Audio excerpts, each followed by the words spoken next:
Good morning, Substack. It is Tuesday morning, and this is Sully Blue coming to you from the great state of Alabama with my Monday morning rant. I served in the United States Army during the Persian Gulf War under Operation Enduring Freedom. I enjoyed making friends, my comrades, what we call our foxhole buddies. I don't know if they use foxhole buddies now, but I enjoyed them. I had different experiences than some people would as a sergeant in the United States Army, black, female.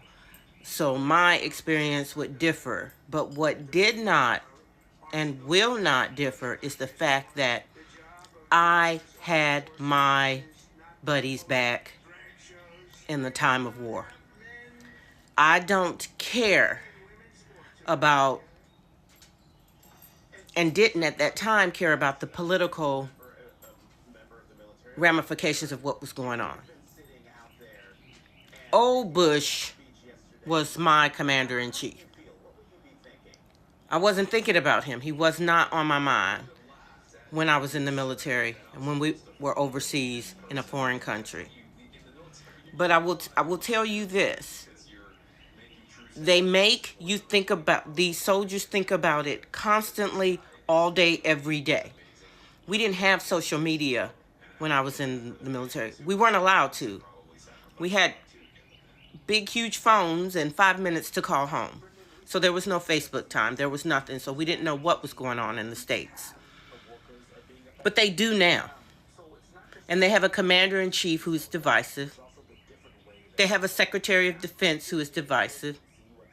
They want to pit soldiers, sailors, and Marines and Air Force against one another in branches, but also in the fields, in their MOSs, in what they do, in the ranks. They don't mind if there's a couple of black or brown soldiers getting their asses kicked in the middle of the night and getting jacked. They don't care. What I want everybody to understand is that when you start to mess with the military, just as with everything else with the Trump organization, the game is already set. When you get the most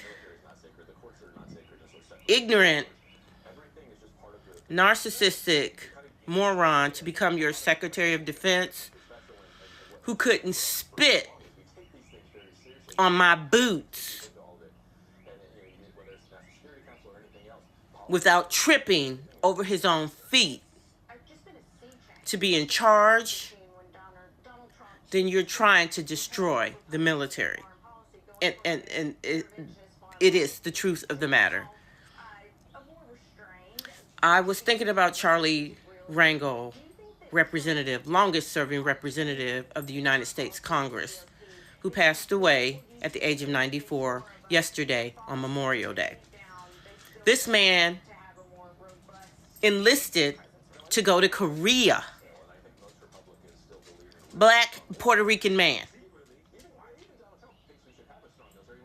Enlisted to go to Puerto Rico at the age of 18. At the age of 20. This PFC saved the lives of some 40 men by getting them over a mountain to safety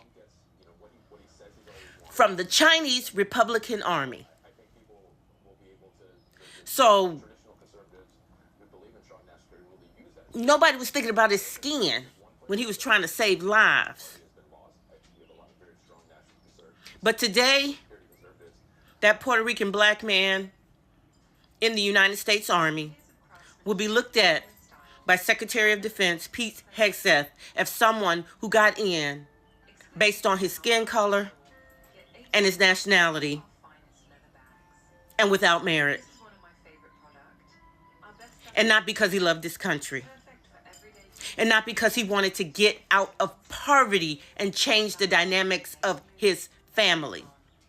This is what Pete Hegseth and the Trump, Mike Johnson, GOP administration would have you believe.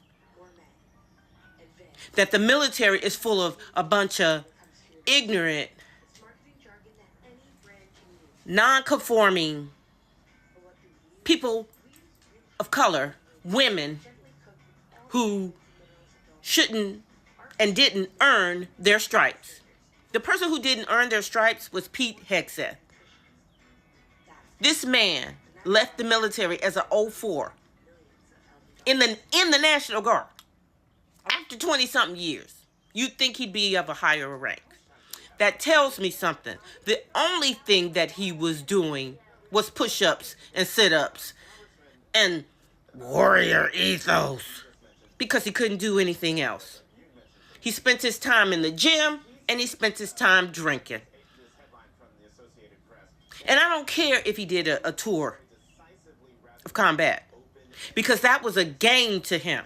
He didn't care. He wasn't thinking about the democracy of the country. He was thinking about how he could dress up his uniform and drink at the officers' club. So we need to think about this $45 million parade that's being given on this man's birthday. The United States Army says it's not about Donald Trump's birthday. But is it? Really? You're taking $45 million to do a parade, and in the midst of that, you're gutting Medicaid, SNAP. You're gonna gut Medicare. Don't be fooled, you guys. They're coming for it. You're going to slash and burn and go into our Social Security. But Americans, those of you who think sticking it to the libs is okay, when your water and your lights and your gas and you need assistance with all of this stuff and you can't find the help, and you're calling this black woman right here saying, do you have any resources where I can go and help my client get their lights on that live in Shelby County, Alabama in a trailer? I'm going to be like, let me see what I can do to help. And every agency I call will probably say something like, well, we didn't get any funding. You know, the states can't pick up what the feds took. Because we all know the state that I live in, the state of Alabama, we get a lot of money from the blue states. But we don't give out, because the state of Alabama just dropped $1 billion on one prison to house. So when we think about this parade on June 14th, be mindful of what it's for, who it's for, and what it's taken away from. And this is Sally Blue. I am out. Y'all have a great day.